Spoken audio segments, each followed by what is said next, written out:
y'all. It's the first episode. It's the first. Might be your last. But I'm looking for my First episode podcast. Welcome to First Episode Podcast, a cherry-popping debrief of your next binge-worthy television series. I'm your host, Motown Maurice. And I'm Atarah G. Congratulations, Atarah. This is our first episode. Congratulations, Motown. This is our first episode. Yay! So, as a disclaimer, the episodes we're going to be watching in this show are first. We have not watched any other episodes. And we're going to do our very best not to spoil anything, right? Correct. Can't promise that we'll do our best. Yeah, we'll definitely do our best. But we're here for you, the audience, to provide some insight so you can filter through the shows that you really, really want to watch. To help narrow down that long list of content. That's what we're here for. So we hope you enjoy our debriefs, our assessments, a little reviewing here and there, and help you select the best show. All right, getting right to it. Today, we're cherry popping The Brother's Son. When the head of a Taiwanese triad is shot by an assassin, his eldest son, Charles Chairleg Son, he heads to Los Angeles to protect his mother and brother, who's been completely sheltered from the truth of his family until now. Dun, dun, dun, dun. First impressions, Atarah, what did you think? The strengths? I was entertained. The show is quick-paced, a lot of cool martial arts. I love the martial arts. I wasn't expecting that. You were, but I wasn't. Yeah, as soon as I read triad, how are you going to have a triad with no martial arts? Very true. And so it's entertaining, fast-paced, which I like. For a 40-minute show, it's fast-paced. Mm-hmm. You That know? first episode was about 47 minutes. Yeah, it was fast. And then It didn't waste any time to get to the inciting incident. Exactly. And I like that about sharp shows. It just gets right to it. And then the other thing I liked is that it's slick. Mm-hmm. It was cool to watch, you know? Yep. Definitely international. Nice panoramics of... I always like when I get to see shows and they're set partially in other parts of the country. Mm-hmm. So you get to see that part of the country. It's like mini travel. Very true. Pocket travel or mini travel? Mini travel works. First impressions, there is subtitles. They're speaking Taiwanese. Yes. Mandarin, I should say. Mandarin, They're yeah. speaking Mandarin. And I was like, is it one of these type of shows? Means you got to pay extra attention. But they do a very good job transitioning from Mandarin to English. So just be patient. It was a very natural transition that was totally supported by that moment, that situation that they were in. We got characters to get to know. We got to know early on the first character we got to know is Charles Chairleg's son. His father's in there too. Chairleg, I liked that while he is the assassin, a highly trained assassin with a penchant for chair legs, he's also a baker. Yes. Because he was watching the British Bake Off show, which, yeah, I think appeals to his sensitive side. He's making a cake. It's a very, very interesting observation about him. Mm-hmm. Apparently, all of his family members don't know that he has this passion. Exactly. So that's something that, who knows, we'll get to learn more about later on in the future. Passion and patience, because baking takes patience. My sister likes to bake, and she has patience. I'm more of a cook where I just want to be able to throw it into a skillet and toss it up and serve it. But yeah, baking takes patience. So, and that's as a writer, screenwriters. Mm-hmm. We are screenwriters, by the way. We have 2 screenplays that Hollywood has been avoiding. But we're going to make some noise and get it made really soon. But that is a nice personality quirk for Charles, that he is a baker. Yeah. He kills people, but he's also a baker. Yeah, and I think like when you're building characters, I think the hobbies that you give them and the interests that you give them speaks to their character. Yes. You know? So Yes, yeah, I like that. I like that. Maybe the next character we develop will be some type of baker, because there's a lot. There's a lot in there. yeah, There's a lot to dig up. bakers are artists, you know. Yes, very nice, very nice. And then there's the brother, the younger brother, Bruce's son, who is very interesting. He brings an element of comedy to the show. He does, and innocence, Yes, comedy and innocence, and honesty. yeah, and purity. Actually, Yes. Very, very much. Which leaves a lot of room for his character to convert and transition in the future. We don't Yeah. know because we haven't watched future episodes, but there's an arc for him for there's sure. definitely a lot of growth there Yes. for him. Yeah. Yeah, yeah. And Mama's son, who is played by an actor that you admire. My favorite, Michelle Yeoh. I just love her. So I've never seen her in a television series before, and So you always see her in movies? I've only seen her in movies. Okay. Yeah.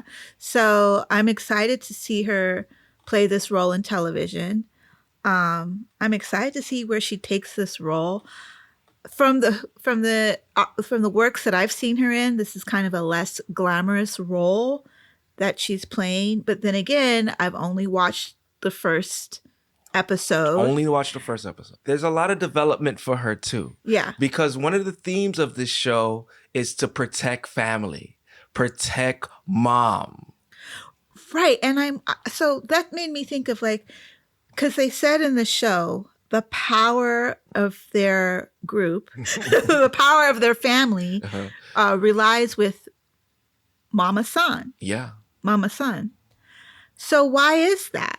I'm wondering, and I'm just totally guessing, getting into my own imagination, like, did the power seat of the triad, was it really supposed to go to her?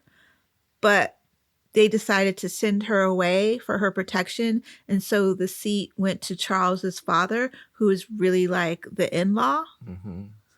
There's a lot of questions there. And that's what makes the show interesting. And if you like this type of show, you're going to want to watch it again to find out for sure. The mother, she comes off as a very pleasant mother, maternal, but then the way the episode ends is like, oh, there's a lot more to her. Yeah, she's not. When she walked into the house and something had clearly gone down, she didn't seem scared. Exactly. She didn't seem scared at all. Exactly. You know, and she was like, let's get to work. Exactly. So those are the three characters to look out for. You'll get to know them really soon when you watch the show. Atarah, weaknesses. Did you notice any weaknesses about this first episode? I want to reiterate that I found the show very entertaining. Mm-hmm. But I will say it's not original. I can kind of already guess where the show is going. And the characters themselves, we've seen them all before. But that said, it's okay. You can always be entertained with something you've seen before. Mm-hmm. And I'll say again, it is not original content. But considering the state of Hollywood, should I really be expecting original content? It's not like they're tapping into any new resources for content. They're just maybe taking the same old storylines and putting new faces in them. I agree. As far as the writing is concerned, there were some obvious scenarios that was just like, okay, you just coincidentally show up at the same time. Yeah, like, I'll speak to what you're talking about where, well, actually, no, that would kind of be a spoiler, huh? Well, two main characters just end up in a club together coincidentally. It is just like so convenient. Yeah, it's too convenient. Unless this is like a small, bedroom community and there's only one club where you can go to get muscle and drugs. Yeah.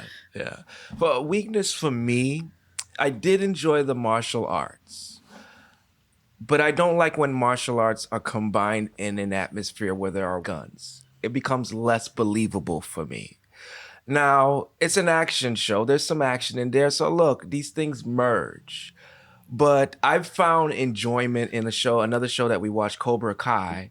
And again, yes, it's a younger audience-based show. They handle their differences with fighting. and there's just no guns. And there's something to appreciate about that. As much as cheesy as that show is, there's something to appreciate about that.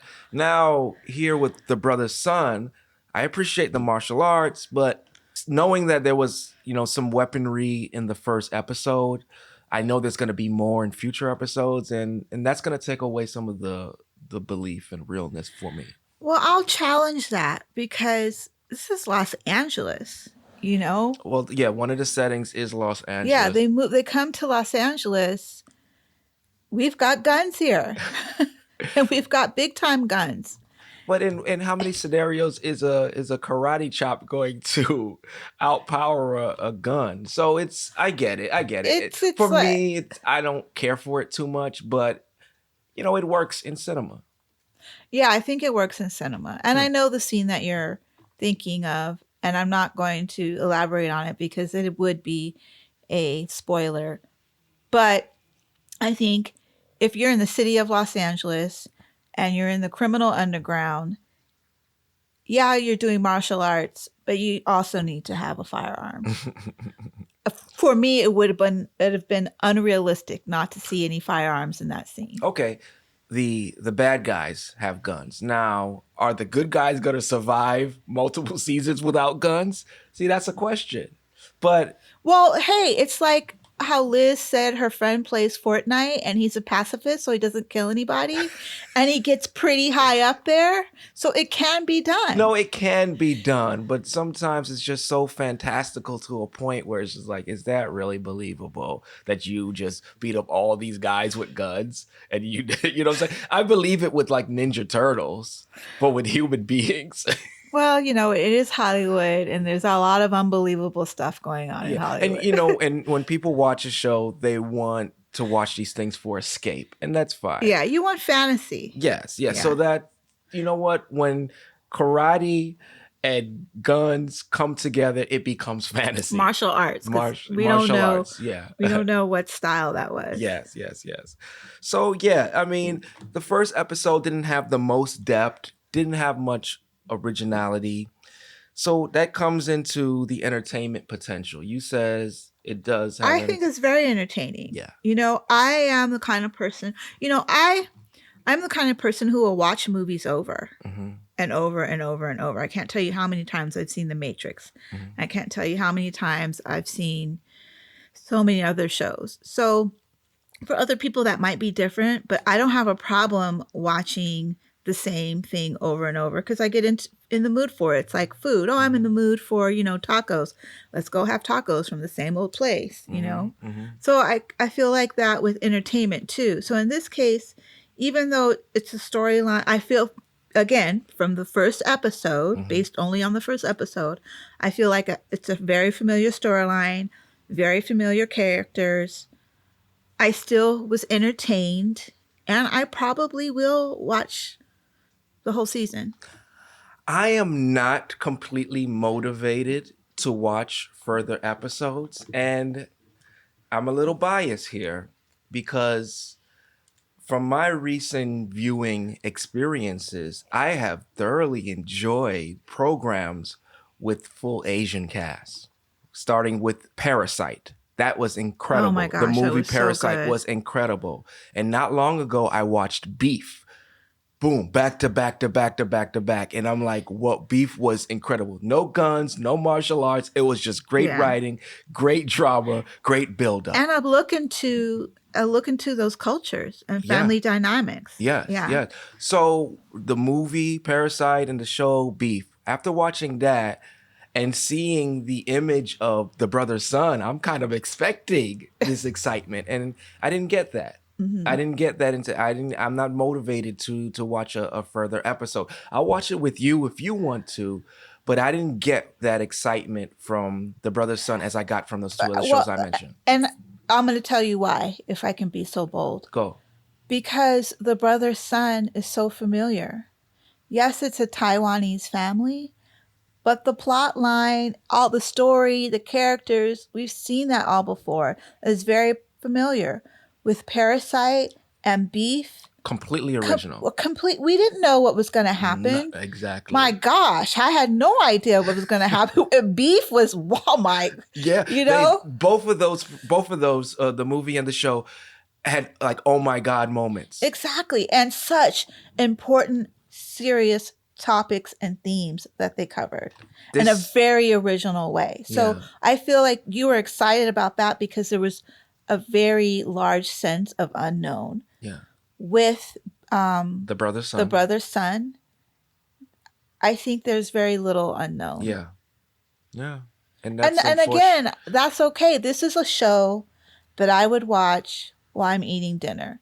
This is a show that I would watch while I'm watching and scrolling on Instagram. You know, you need shows like that. True. You do need shows like that. I've come home like on a Monday when I've just got home from Irvine from the Irvine office after a grueling hour and a half commute, and I just want to sit and relax, have a glass of wine and watch something. This is what I would turn on. It's a comforting show. It's like mashed potatoes. It's a comfort food show. Yeah. It's comforting because while you don't really know the whole story, the overall plot is familiar. I agree. So we have a rating system between 1 and 5, and instead of stars, we use cherries. Atarah, how many cherries do you give The Brother's Son? I'm going to give The Brother's Son 3 cherries. That's not bad. Yeah. It's not bad. I think 3 is pretty solid. Yeah. I'm going to go just a slice of a cherry shorter than yours, 2.5. Why? Cherries. Again, only because I'm not excited about what's happening in the next. I'm okay with watching what happens next with you, but for me by myself, it's not something that I'm like waking up thinking about. I see. Fair enough. Well, that's 3 cherries for you, 2.5 cherries from me. Those are our thoughts. The Brother's Son is available on Netflix. There's 1 season. It is a crime drama. It actually released on January 4th of this year, 2024. Thank you for trusting us. We are honored to be your first. For information about this podcast and more, please visit motownmaurice.com.